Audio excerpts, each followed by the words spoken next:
Hola, ¿cómo te va? Bueno, un nuevo programa de Geopolítica y Trabajo, del Instituto del Mundo del Trabajo.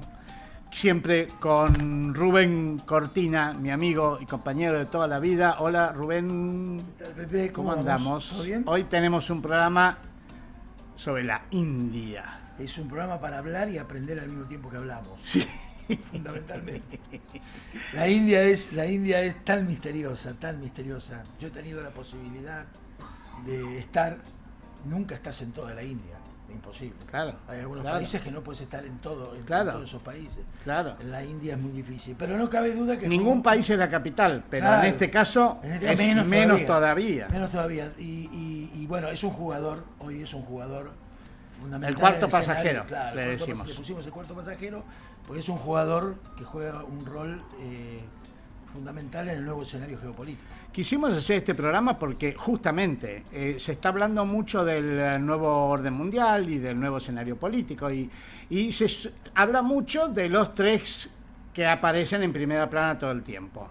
Estados Unidos, China y Rusia, en gran medida. Rusia, pero nosotros queremos traer otros jugadores que están presentes ahí y que son muy importantes y que por ahí no están tanto en la primera plana, pero que están jugando y que van a jugar un rol principal. Uno de ellos es India. Sí, varios factores. El primer de ellos, uno de los más importantes es la población, ¿no? Bueno, ahora vamos a hablar un poco de eso. Queríamos mencionar primero que hoy, en realidad ayer a la mañana, no entró en guerra, pero India bombardeó Pakistán. Sí. No podemos hablar de la India sin mencionar justo hoy o justo ayer. Sí. Podría haber una guerra. Sí. El tema de una guerra entre Pakistán e India, Pakistán era parte de la India. Sí, claro. Sí. Son los ingleses los que dividieron ese país en dos y después se separó incluso Bangladesh. Es decir, la India era Pakistán, India y Bangladesh. Y los ingleses, con sus maniobras divisorias de toda la vida, esto que han hecho en el Medio Oriente, judíos por un lado, palestinos por el otro, ahora arréglense, mátense. Claro. Acá hicieron lo mismo. Musulmanes por un lado, hindúes por el otro, mátense. Sí. Y bueno, mátense, ahora tenés... El tema es que son dos potencias nucleares. Nunca había habido una guerra entre dos potencias nucleares. Que se disputan hace muchos años un territorio que tiene una parte hindú y una parte musulmana, pero que es un territorio en disputa, que es Cachemira, ¿no? Desde hace ha habido bastantes atentados en las últimas décadas, pero este ha sido uno muy grave, por la cantidad de muertos. Un atentado pakistaní en abril de terroristas pakistaníes en la zona india, donde murieron 20 y pico de turistas indios. Sí, exacto. Y ahora hay como una represalia, porque fue un ataque, teóricamente, dicen los indios, es un ataque a los terroristas pakistaníes que hicieron este ataque. Sí. Así que no se sabe si eso va a desencadenar una guerra o no va a desencadenar. Pero es peligroso. Y es peligroso porque... Son dos países con ojivas nucleares, con bombas nucleares, complicado. Muy complicado. ¿Qué pasa si uno tiene una bomba nuclear? Se sigue desestabilizando el mundo, ¿no? En este armado multilateral. Yo siempre digo que el armado del multilateralismo viene siendo bastante sangriento. Y nadie dice que no continúe siendo. Y entonces vos ves focos, pero ya no son focos aislados, son focos que impactan en el resto del planeta, ¿no? Es decir, entrelazados. Sí. Bueno, y el otro dato del día también, obviamente este programa después sale y se ve en cualquier momento, pero el otro dato del día que hay que mencionar también es que empezó el cónclave, y es otro factor geopolítico de gran importancia. Fundamental. Hoy es el primer día, y todos los días hay una fumata. Sí.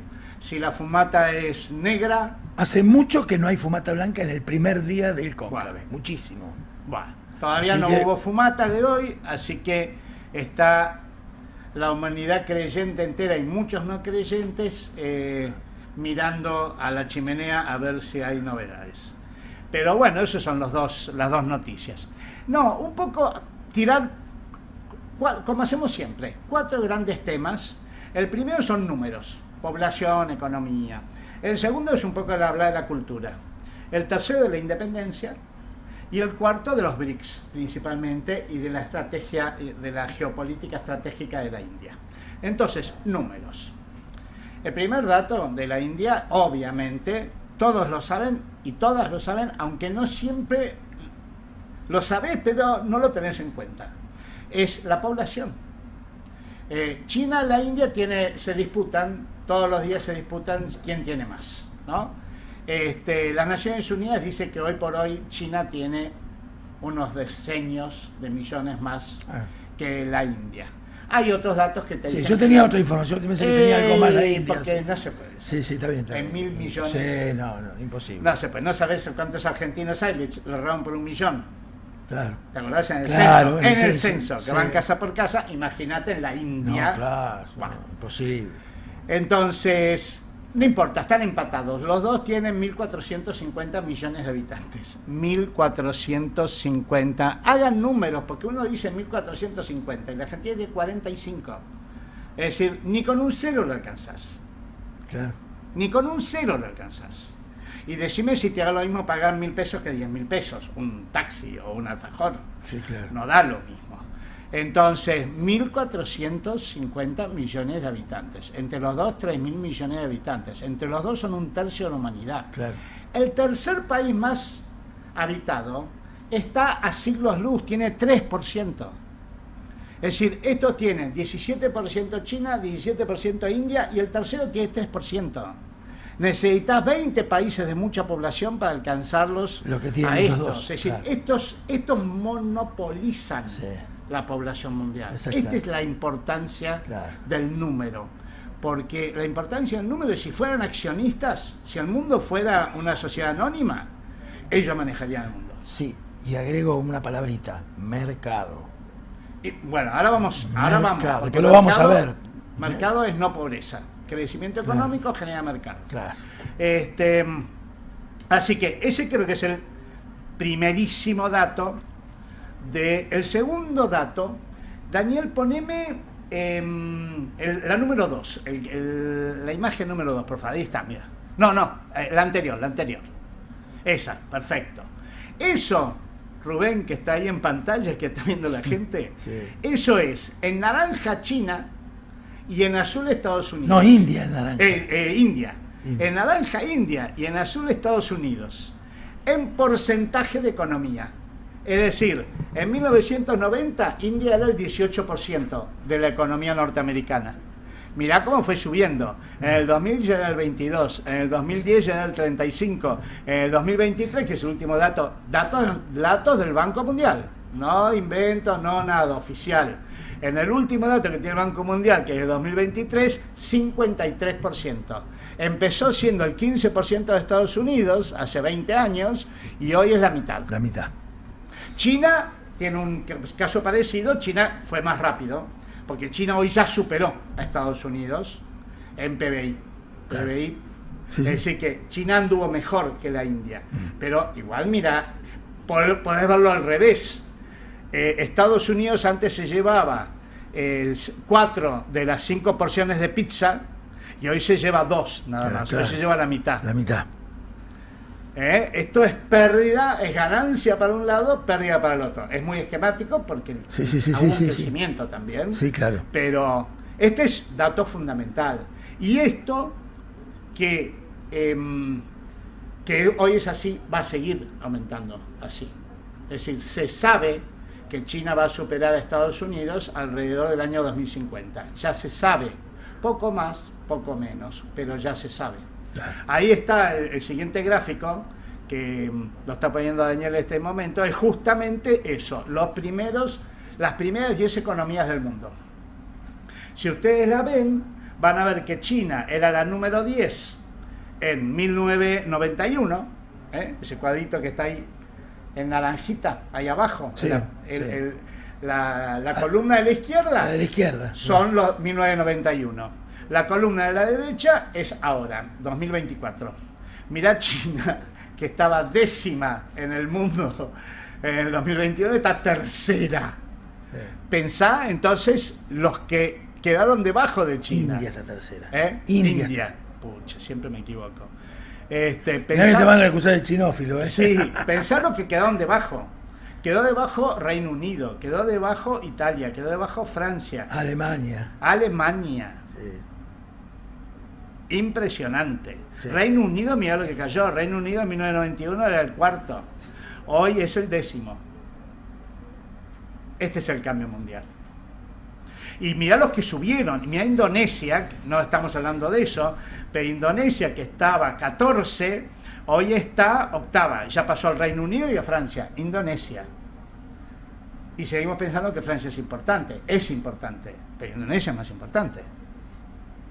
Sí. Este es el nuevo mundo. Sí. Indonesia, que son 2 Brasil. Que son 2 Brasil. 2 Brasil, 260 millones de habitantes. Increíble. Entonces, este es un poco el sentido de lo que estamos hablando hoy de India. Darse cuenta del mundo que no que se está viniendo, que ya se vino y se va a seguir viniendo. Porque mirá el cambio en menos de 20 años, 20 y pico de años. Sí. Así que este es uno de los números que decíamos recién, el tema de los números. El otro tema es, bueno, los números no son suficientes porque todos sabemos que en la India hay pobreza, o tenemos esa idea. Y efectivamente sí hay pobreza. Y India tiene un serio problema de clase, todavía rige el sistema de castas, aunque sea ilegal, todavía rige el sistema de castas. Que son muchísimas. Sí. Pero es ilegal, pero está en la costumbre, y eso, la casta más baja, no la de los parias, sino la casta más baja, es los trabajadores.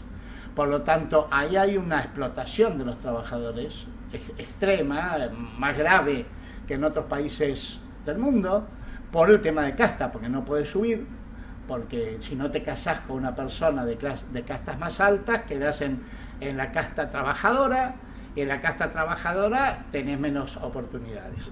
Y hay un problema, tiene un gravísimo problema con la brecha de mujeres, que también están súper explotadas, son los peores países con derechos de las mujeres del mundo. Es decir, esto afecta a la distribución de la riqueza. Y la distribución de la riqueza en la India hace que la India sea, a pesar de todo este avance económico, no tenga esa potencialidad que significa que los trabajadores tienen más poder de consumo y por lo tanto un mercado interno. Como que vos tenés 1.400 millones de personas, pero nadie tiene un mango para gastar y el mercado no es tan bueno. Sí, no, es muy baja la densidad de negociación colectiva, es muy baja la densidad sindical, es muy alta la división sindical, todo este tipo de cosas también trae problemas. Y esto que decías vos, en la India está el sindicato del sector informal más grande del mundo. Que son bueno y malo al mismo tiempo. Sí, que es claro, que son casi no, todas mujeres. Y están en la Confederación Sindical Internacional, afiliados a la Confederación Sindical Internacional. El SEWA, S-E-W-A. Si yo compartí, vos has compartido también, yo también compartí. Cuando fui al Fondo Monetario, ¿te acordás? Estaba el caso de la India, claro, y fue la Secretaría General del sindicato. Muy interesante. Sí, pero al mismo tiempo refleja una realidad. Claro, refleja una realidad. De alta explotación. Sí, el sindicalismo está muy dividido, con escaso poder de negociación, así que... Y eso reduce. Los datos de pobreza, así y todo, son más que interesantes, porque en 1980 los tipos tenían 63% de la población indigente. Terrible. Terrible, es un número impresionante. 2 de cada 3 personas era indigente, vivía en la calle. Debajo de las autopistas, yo lo he visto eso. Y hoy el 12% es indigente. Es decir, 12% es muy alto, muy alto. Desgraciadamente la Argentina tiene números parecidos, ojo. Ahora con Milei se duplicó la indigencia. Pero es muchísimo más bajo que 63. Claro. Es decir, han salido de la indigencia más de la mitad de la población. Salir de la indigencia significa que ya empezás a consumir. Empieza a haber mercado. La clase media, es muy difícil calcular la clase ¿Esto media. en cuánto tiempo fue, Pepe? Del 80 a hoy. Ah, ok. Claro, yo tuve en los 90 no, claro, y todavía se veía. Claro. Lo viste cuando la mitad era indigente. Sí, he visto situaciones graves en Mumbai, he visto situaciones, fui al Foro Social Mundial. Indigencia no significa que no seas pobre, porque viste, indigencia es pobreza extrema. Claro, pobreza extrema, sí. Gente levantando comida en la calle. Menos de $2 por día. Claro, sí, claro. Después vas a una segunda etapa que es pobreza Claro. pero no extrema. Claro. Es decir, todavía tenés una gran población pobre y más clase media. Tenés el doble de clase media, que igual es baja. La Argentina tiene un 60%, 50%, y India más o menos debe tener un 20, 25, quizás 30%. Pero 30% de 1400 llena a Europa de turistas indios. Claro. Entonces vos hoy ves en Europa lleno de turistas indios, lleno de turistas chinos. ¿Por Claro. qué?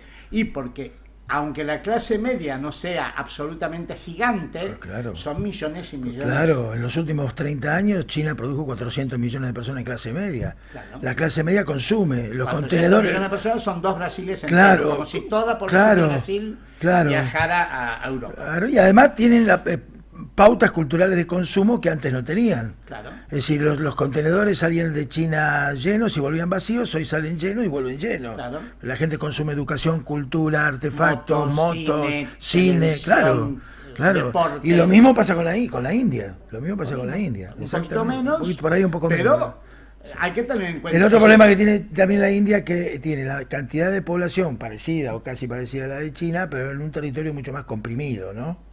Es decir, la India. No sé si es más comprimido, ¿No? o sea que no me fijé. ¿No te fijaste? Eso, para mí, Bueno, mirando el mapa da la sensación, pero me parece que es más chico, más comprimido. Pero bueno, para mí deben estar ahí. habría que verlo, sí, habría que verlo. Para mí están ahí, ¿eh? No debe haber tanta diferencia, sobre todo que hoy se vive en ciudades. Pero son estos números. Lo importante todo es en tener en cuenta que lo que se está viniendo en este cambio mundial son millones y millones y millones de personas que antes eran tercer mundo, sí, sumergidos. Totalmente. Y ahora están emergiendo. Así es.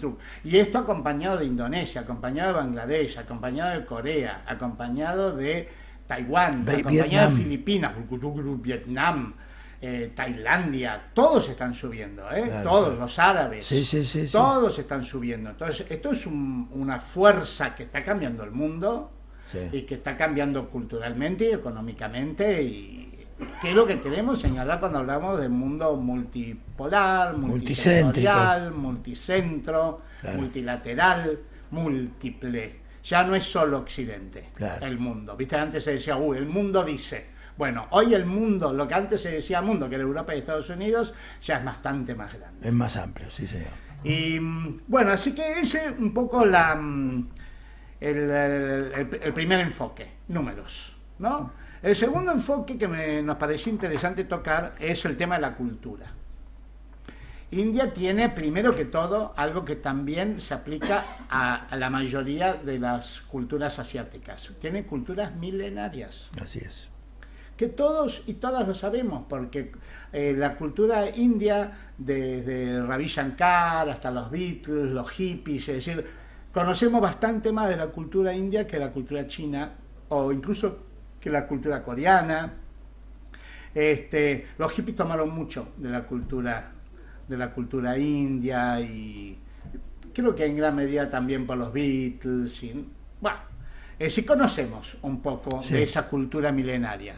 Ahora, cultura milenaria significa que no podés subestimar, no podés creer que vos vas a cambiar a un pueblo que hace 3000 años que tiene una cultura. Claro.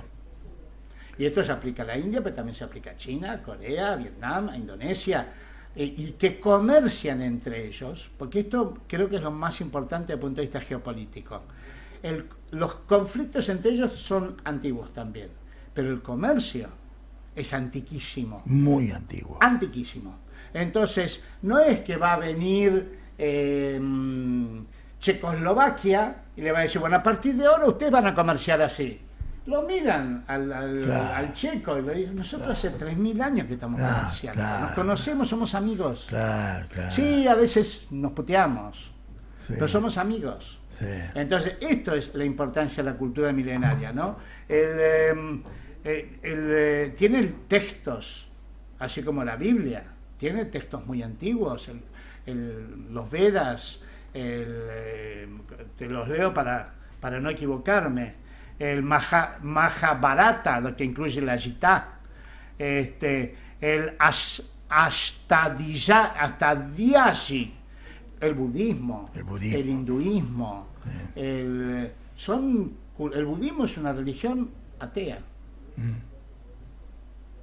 Y vos decís eso, te miran como diciendo como las religiones tienen un dios. Bueno, el budismo no. Vos escuchaste hablar del budismo, es decir, no es que es algo... No es algo raro. No, para nada, para nada. Son muy éticas, son culturas muy éticas, que hacen mucho hincapié en la ética. De hecho, la bandera de India tiene en el centro una rueda que es un viejo emblema del Dharma. El Dharma es una palabra que no tiene traducción, que quiere decir lo que es correcto, el camino de la vida que es correcta. Claro. Es muy ético, tiene que ver con lo profundo y no con hacer 2 mangos hoy en la bolsa, claro. Esa cosa. El hinduismo es una religión muy colorida, básicamente. Vos vas a cualquier templo hindú y es todo color. Todo color. Yo he estado en un templo hindú que está arriba, como 200 escalones, cada escalón tiene un color, es una cosa muy colorida. Y es parte viviente de la India, el budismo, sí. Y de la zona. Budismo e hinduismo. Budismo e hinduismo, y de la zona, te diría de la zona. No solo la India, de la zona. El budismo, no el hinduismo, pero el budismo se extendió a China, se extendió a Corea, se extendió a Japón, se extendió a Malasia, a Singapur, a todos estos países del sudeste asiático. Por eso son culturas milenarias. Lo traemos para respetar, porque las cosas milenarias no se cambian en un No, año. claro. Sí. Eso no quiere decir que no avancen, ¿eh? Sí, pero avanzan siguiendo su propio desarrollo que tienen, no el que vos le imponés. No, nadie le puede imponer. Por eso el colonialismo por eso ellos odian tanto el colonialismo. Ahora vamos a hablar un poco de eso. Porque te quieren ser distinto. Y yo tengo 3.000 años, loco. ¿Viste? Claro, ya soy grande. Y vos tenés 20 años. O 20 o 200 con toda la furia. Sí, pibe, digo yo. Sí. Nene, claro. Y vos me cambiás a mí. Claro. Un poco es ese tema, ¿no? Una de las cuestiones fundamentales de la India, algo mencionaste con el tema con una ciudad, no conocés la India. La India tiene no se sabe cuántos idiomas. Sí, claro. No se sabe, porque ni siquiera se sabe a qué le llamás idioma.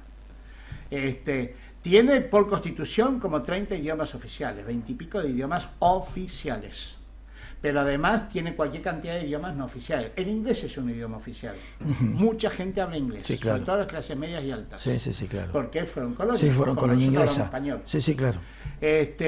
Ahí está el sánscrito, ahí está el idioma más hablado es el hindú, pero está el sánscrito, está el punjabi, hay muchísimos idiomas. Bueno, eso te da una diversidad cultural, imagínate literariamente, imagínate los canales de televisión, las películas. Sí. Tienen una producción industria cinematográfica. En 240 idiomas. Claro, es impresionante, impresionante. Entonces imagínate una telenovela argentina hecha en 240 idiomas. Impresionante. También eso, yo no sé, leyendo un poco a Gandhi, le trajo muchas dificultades para unir al país, ¿no? Eso sigue. También... Sigue. Claro. Trayendo. O sea, ¿cómo hago? Gandhi se preguntaba, ¿cómo hago para, no solo, digamos, figurativamente, se preguntaba, ¿cómo hago para retirar a los ingleses? Que los ingleses se vayan. ¿Cómo hago? Tengo que tener un país unido. Lo primero que hizo él fue recorrer el país. Y ahí lo redescubrió al país, porque él había estado en Sudáfrica, había estado en Inglaterra, y redescubre el país y se da cuenta que es un enjambre de cultura, el tema castas que mencionaste vos, todo eso, los idiomas, había que unir todo eso para dar una batalla. Yo creo que el salto de ser un abogado, preocupado obviamente por la justicia social y por la independencia y esto, a convertirse en lo que se convirtió, fue producto incluso de un instrumento. Él fue una especie de instrumento de la liberación india, ¿no? Digamos, en ese sentido, de un país que era terriblemente... ¿Cómo unías al país? Como juntos, claro, como uno. Esa es una diferencia importante con China y con otras muchas naciones asiáticas. Claro. India nunca fue una nación. China siempre fue una nación. Claro. Claro. Vietnam, no te digo siempre, pero más de 1000 años de nación. Sí. Entonces, ahí hay un sentimiento Sí. de continuidad. Sí. India son como muchas naciones Sí, sí, porque sí. sí se identifican. Sí. Hay una identificación. Hay una Pero al mismo identificación. tiempo, Sí. 240 idiomas, 200 Sí. Igual hoy son una nación. ¿Eh? Hoy son una nación. Hoy son una nación con problemas de unidad Claro. por esta diversidad. La diversidad está muy buena como factor de enriquecimiento, y Sí. pero al mismo tiempo tiene una cara complicada, que es cuando esas diversidades se enfrentan, se te rompe la unidad. Sí, eso se ve. Bueno, en la política en este momento no tanto, porque Modi con su partido tiene bastante. Ahora lo vamos a hablar. Pero desde el punto de vista sindical se ve eso. Hay una división brutal que no le permite crecer más. Y no te permite aprovechar Exacto. totalmente, porque, a ver, por eso vos ves que India avanzó muchísimo, Sí, pero la mitad que China. ¿Por Sí. qué? Y porque China es más homogénea, Claro. Corea es más homogénea, Claro. Japón es más homogéneo, es decir, la homogeneidad. vos vas a hablar de buena y economía. mala. Vos vas a hablar de economía, algo de economía, supongo. Pero ahí hay un tema que es muy importante. China tiene mayor desarrollo de servicios que de industria, por ejemplo. Tiene un desarrollo por eso los más importantes son los sindicatos de servicios. India. India, sí, sí. Telecomunicaciones, todo ese tipo de sindicatos. Ahora, cuando vas al sector más industrial, menos vinculado a la economía de servicios, la cosa es mucho más débil. Y además, creo que la informalidad está más ahí, más en ese sector, ¿En dónde? en el sector más industrial. Ah, Sí, ah, sí, sí. ah. Pero bueno, es la realidad de un país muy, muy diverso, como decís vos, muy dividido y muy, muy misterioso.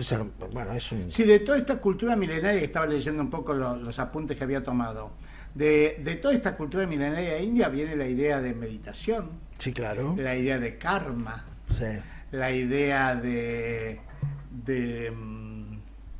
nirvana.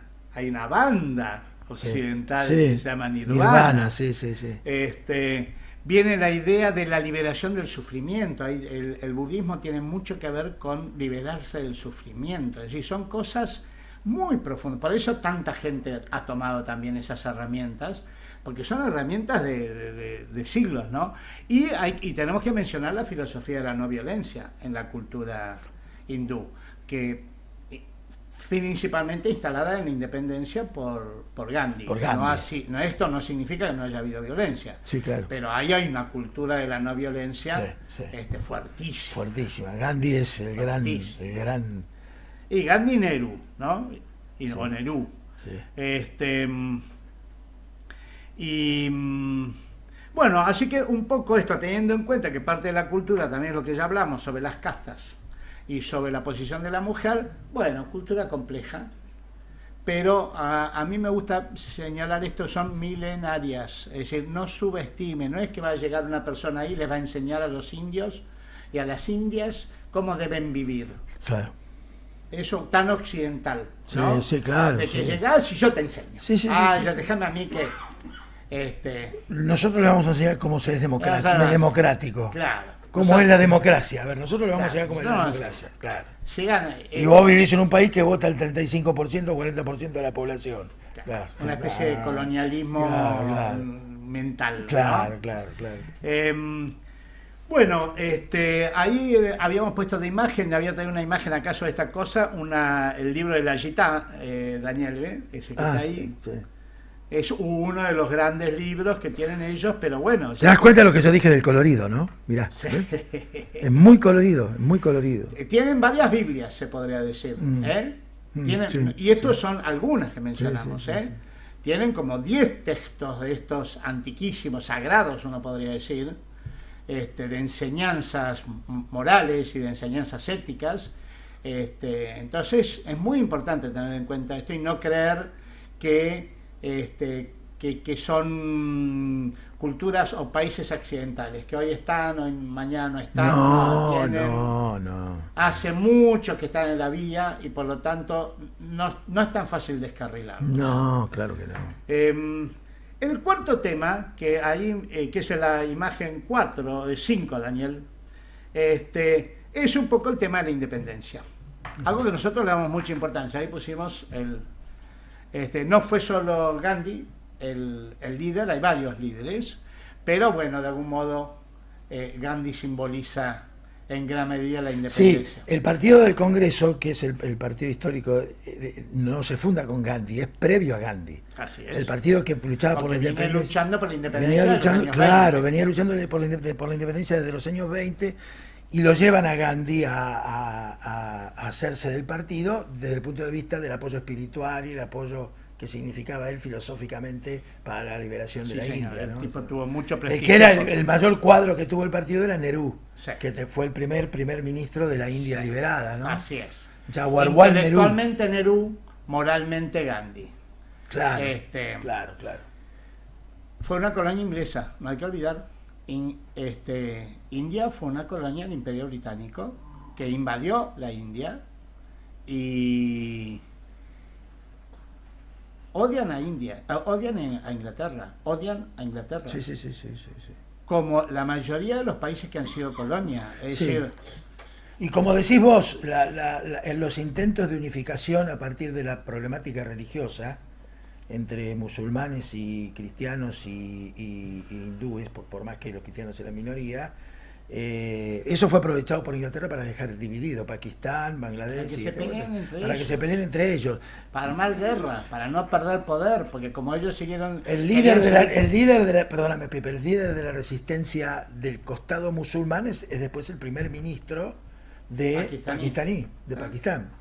Claro. O sea, una cosa terrible, ¿no? Una cosa que es dolorosa, muy dolorosa. Muy dolorosa y que todavía la siguen pagando. Entonces tienen mucha desconfianza hacia Occidente. ¿Por qué? Y porque Occidente hizo mucho daño. Claro. Mucho daño. No solo porque el colonialismo inglés fue brutal, sí, de matanzas, así sí, de matar. Sí, totalmente. A mansalva, totalmente. Sino porque aplastó esa cosa de la superioridad blanca o la superioridad europea sobre los atrasados asiáticos. Te aplasta una identidad. Entonces le tiene mucha desconfianza. Gran parte del cine, estuve viendo un poco, quería traer algunos enlaces de películas y al final no los tengo, pero vamos a ver si los ponemos en algún otro momento. Gran parte del cine indio, que es fantástico, tiene que ver con las guerras de independencia. Claro. Es que no fue hace tanto. No fue San Martín. No, esto fue hace poco. Muy poco, todavía. Claro. Tan vivo, fue en el 47. Claro. Entonces, esto es muy importante porque esto marca mucho la política y la geopolítica de la India y las ideologías. Hay un nacionalismo anticolonial, que es lo que a veces no entienden nunca los europeos. Ellos son parte del Commonwealth, ¿no? No creo. No son. No, porque no tienen la banderita inglesa. No tienen la banderita inglesa, no son parte. Esa necedad de Inglaterra de no abandonar las colonias le hizo crear el Commonwealth, ¿no? Terrible, una cosa de terror, ¿no? Y entonces la independencia es muy importante para marcar la posición geopolítica y la posición política y la posición cultural. Lo que quería decir es, en Europa hay la idea de que el nacionalismo son los movimientos de los países europeos que quieren invadir otros países. Los alemanes que invadieron Austria, que invadieron Francia, que invadieron Rusia, los polacos que invadieron Rusia, los ucranianos que invadieron Polonia, los suecos que... Bueno, esa cosa, ese nacionalismo invasor. Pero hay otro nacionalismo que nosotros los conocemos bien, porque la Argentina nace de ese nacionalismo y toda América nace en ese, Estados Unidos también nace de ese nacionalismo, que es el nacionalismo descolonizador. Es el nacionalismo que afirma la identidad propia y que dice, vos no tenés derecho a colonizarme a mí. Yo soy independiente. Sí, señor. La independencia de las naciones, creo que hoy por hoy el 90% de las naciones que hay en el mundo alguna vez fueron colonia. Muy pocas naciones no fueron colonia nunca, las europeas. El resto fue colonia, incluso Estados Unidos.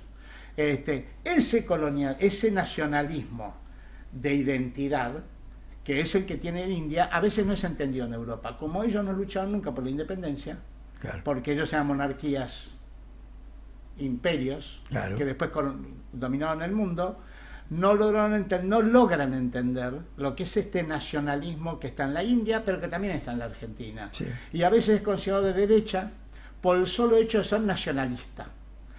A pesar de que ellos son muy nacionalistas, los ingleses son recontranacionalistas, los franceses son recontranacionalistas, los alemanes son recontranacionalistas, pero les parece mal el nacionalismo, sí, ese nacionalismo general, ¿no?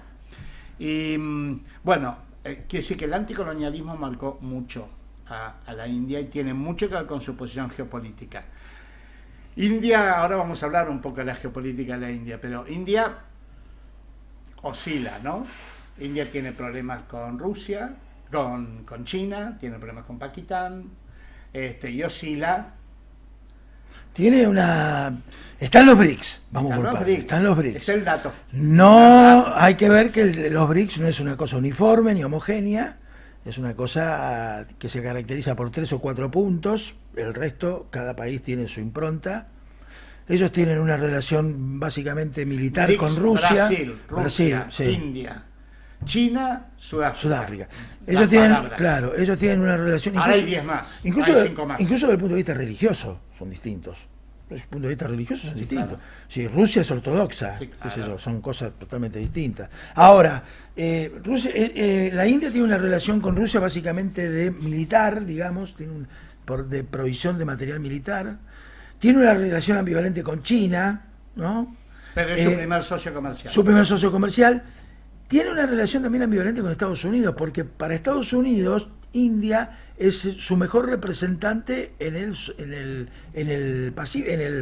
sudeste asiático.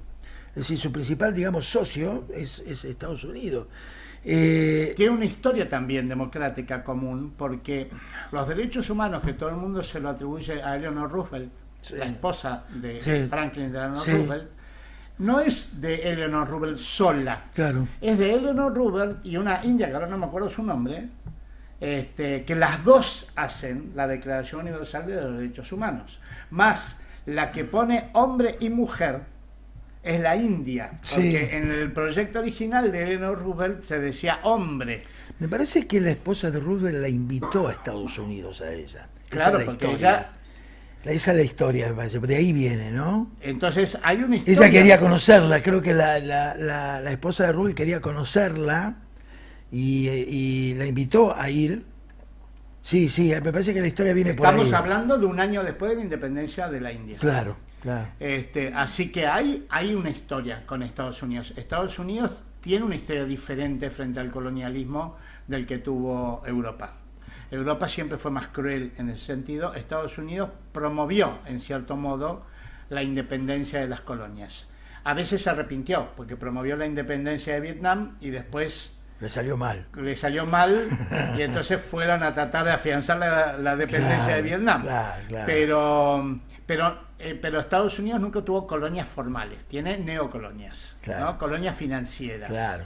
O colonias por poder militar. Es otra etapa de la dominación. Es otra etapa de la dominación. Pero ahí hay una brecha, y por eso de algún modo hay una relación de la India que oscila para no quedar atrapada en ninguno de los poderes, ni en el poder ruso, ni en el poder chino, ni en el poder europeo, ni en el poder norteamericano. Sí, yo creo que oscila, navega, digamos, tiene una noción del escenario geopolítico muy moderno, digamos, que es lo que está pasando. Los BRICS, en general los BRICS tienen esa posición. Sí. Se nota más en algunos y en otros menos, se nota más en algunos y en otros menos, pero más tolerante.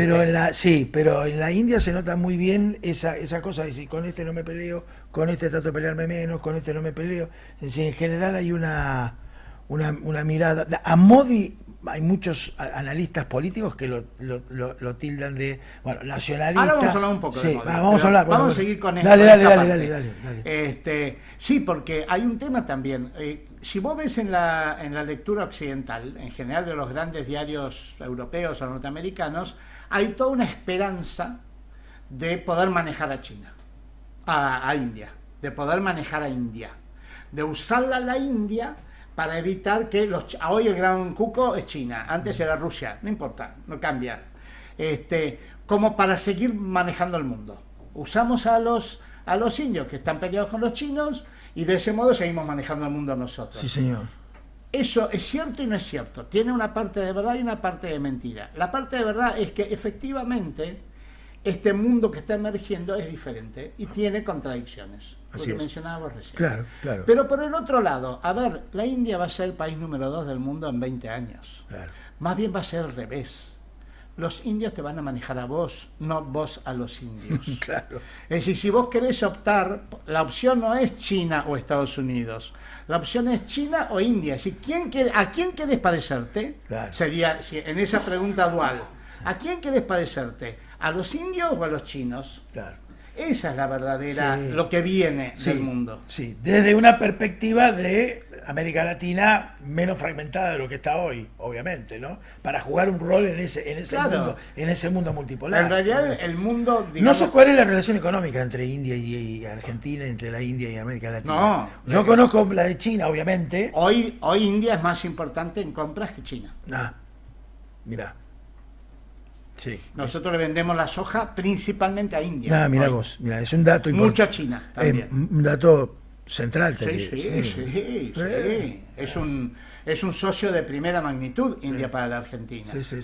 Y porque India está viviendo un fenómeno similar al que vivió China hace unos años, que tiene que alimentar gente. Hoy ya la gente no come solamente arroz. Claro. Hoy la gente come de todo. Pollos. Porque empezó a mejorar, porque ya no hay tantos pobres. Claro. Y esa gente come. ¿Y dónde compran? Y en Argentina, en Brasil, ¿dónde van a comprar? Claro. Alimentos. Sí, claro. Cuando decimos que somos el granero del mundo, un poco exagerado, pero ¿qué quiere decir? Que vendemos alimentos. Sí. Y todos los países tenemos muchos que empiezan a salir de la pobreza, compran alimentos. Tenemos excedentes de exportación, mucho excedente de exportación, baja cantidad de población. Eso, la gente viene compra acá, por eso la mirada puesta. Yo no sé, Pepe, meto un bocadito, el descubrimiento del tema del cobre hoy, no sé si lo viste. No. Se descubrió un yacimiento de cobre en los Andes del lado argentino. Es que yo siempre me pregunté, ¿cómo puede ser que es la misma montaña que Chile? A ver. Pero un yacimiento de oro y de cobre. Es como pensar que los pescados están de un lado del río y del otro no hay pescado, claro, imposible, ¿me entendés? Un yacimiento, vos fijate la riqueza, ¿no? Bueno, no vayamos a Argentina, vamos a la India, a ver. Entonces, estamos hablando de, un tema fundamental fue la independencia de China. Sí. Independencia de Inglaterra, no hay que olvidar. Independencia de la India. Independencia de la India. India. Ahí no se independiza solo la India, ya lo mencionamos, pero vale la pena esquematizarlo. Se independiza la India, se independiza Pakistán y después Bangladesh se independiza de Pakistán. Es decir, son 3 países que tienen la misma historia común y que el proceso de independencia lo llevó. Bangladesh es otro país interesantísimo, también otra Indonesia que se viene. Y entonces, ahí lo inglés permanece, como permanece lo español en Argentina. No es que lo inglés desapareció. No, para nada. Parte de la población te habla inglés, sobre todo en las clases medias, en las clases altas, en la facultad, todo eso. No sé si los autos se manejan en el otro lado también. Sí, se manejan del otro lado. Manejan del otro lado. Increíble. Y entonces, el nacionalismo de Modi, ahora podemos hablar un poco de Modi, actualmente gobierna la India un presidente que hace ya 10 años que está de presidente, que se llama Narendra Modi de apellido, y que estuvo aquí en Argentina cuando fue el G20. Claro, porque representa a la India, y si hay una reunión de los BRICS, ahora hay una reunión de los BRICS en Brasil, y va a ir a Brasil. Narendra Modi es un poco la figura de esta India actual. No es que viene de los 90, viene del 14, hace 10 años que está, pero bueno, es un poco la figura de esta India actual. ¿Qué es el partido de Narendra Modi? Se llama Partido Popular. Partido Popular Indio. No lo tenía eso, tenía otro nombre yo, pero sí. Sí, tenías el nombre indio, que es No, ese no. No, en español, en castellano. Pero bueno, sí, algo popular. Partido Popular. Que lo busqué en Wikipedia para no tener ningún tipo de error. Claro. Y el tipo es un nacionalista, muchas veces definido como de derecha en Europa. Yo te iba a decir eso. Pero mirá el nacionalismo, mirá lo que plantea básicamente, que es: hay que erradicar la mentalidad colonial. Sí, claro. Uno de sus primeros cuestiones. Segundo, hay que criticar a las naciones desarrolladas por imponer restricciones a los países en desarrollo. Uy, qué de derecha. No, sí, claro. Qué de derecha. Bueno, yo te digo, en la Organización Mundial de Comercio yo he visto muchas veces a la Argentina aliada a la India. Sí, claro. Por ejemplo. Hay una asociación media natural. Que tiene que ver con el comercio, con las importaciones, las exportaciones. No siempre, pero esas alianzas circunstanciales que a veces se producen respecto a un determinado punto o tema. La India fue el líder del movimiento de países no alineados, del tercer mundo. La India siempre juega un rol muy importante con los países en desarrollo, ¿no? ¿Puede que haya habido alguna relación de Perón con Nehru? ¿No estás enterado de eso vos? Nasser, Nehru... Cuando se independiza la India... Nasser... En Argentina gobernaba Perón. Sí. Así que seguro que hubo ahí relación. No las tengo claras. No, yo tampoco. Alguna vez las habré leído, pero las perdí ahora. Bueno, es un tema para investigarlo, ¿no? Para India 2. Sí. No el martes que viene. Ya no. Tenemos, el miércoles que viene. Ya comimos. Y bueno, y entonces lo último que teníamos que hablar es un poco de la geopolítica de India. Algo ya hemos mencionado, pero yo quería mencionar un libro que una vez te pasé, que es el libro de Jai Shankar. Jai Shankar fue el gran canciller, el Kissinger de la India. Mira vos. Gran canciller de la India, y escribió un libro que se llama The India Way, está en inglés. El modo indio. El modo indio o el camino de la India. Que básicamente habla es un libro basado en la independencia. La idea de independencia, no solo de la independencia del colonialismo, la independencia soberana, de que las naciones tienen que ser independientes y tienen que seguir sus propios intereses y su propio camino. No es ninguna novedad, pero el mundo que viene, un mundo de naciones independientes, es una novedad, porque nunca existió. Por lo menos no del descubrimiento de América. Sí, claro. Entonces, eso me parece que es interesante, la no alineación, el concepto de no alineación. Sí. El concepto de independencia, el concepto de identidad nacional, de redescubrir la identidad nacional, de la equidistancia de los grandes poderes. Sí. Todo eso dice el libro de India Way. Y Modi hoy expresa eso. Porque fue el canciller, apoya a Modi. Sí, claro. Exactamente expresa eso. Es decir, una posición geopolítica en donde tiene excelentes relaciones con Rusia, tiene relaciones razonables con China, sobre todo comerciales, espectaculares, y tiene relaciones razonables con Estados Unidos, y en general con los países del tercer mundo, con los países árabes. Sí, y tiene una relación... En la guerra, en el conflicto pakistaní, es Qatar el que está mediando. Qatar, sí, y tiene una relación muy amistosa con los países de la subregión, igual que China. Se pelean poco entre ellos, casi nada se pelean entre ellos. Esto es un caso aparte, el de Pakistán con la India, porque tiene que ver con una historia, con los ingleses, claro. Está fabricado. Sí, eso. Claro. Y el título del libro se llama El camino de India, estrategias para un mundo incierto. Una palabra que a vos te gusta mucho. Sí, me encanta. Incertidumbre, incierto, me vuelve loco. Sí. Y bueno, efectivamente es así. Así que bueno, esta era una aproximación de desde sin ser especialistas, pero algo que no hay que ser especialista para saber de esto, porque son grandes jugadores del mundo, del tablero mundial. Sí, claro. Entonces, no saber de esto, no tenerlos en cuenta, hace que uno siga pensando en un mundo que ya no existe y ya no está. Así es. Y otro mundo que está en construcción en la cual la India va a jugar indefectiblemente un rol central. Claro, por eso le llamamos el cuarto pasajero. Decimos, ese mundo que no termina de morir, pero que tampoco termina de nacer, en ese que va a nacer, indudablemente la India va a jugar Hay como un rol otro cuarto fundamental, pasajero, ¿no? que es Europa.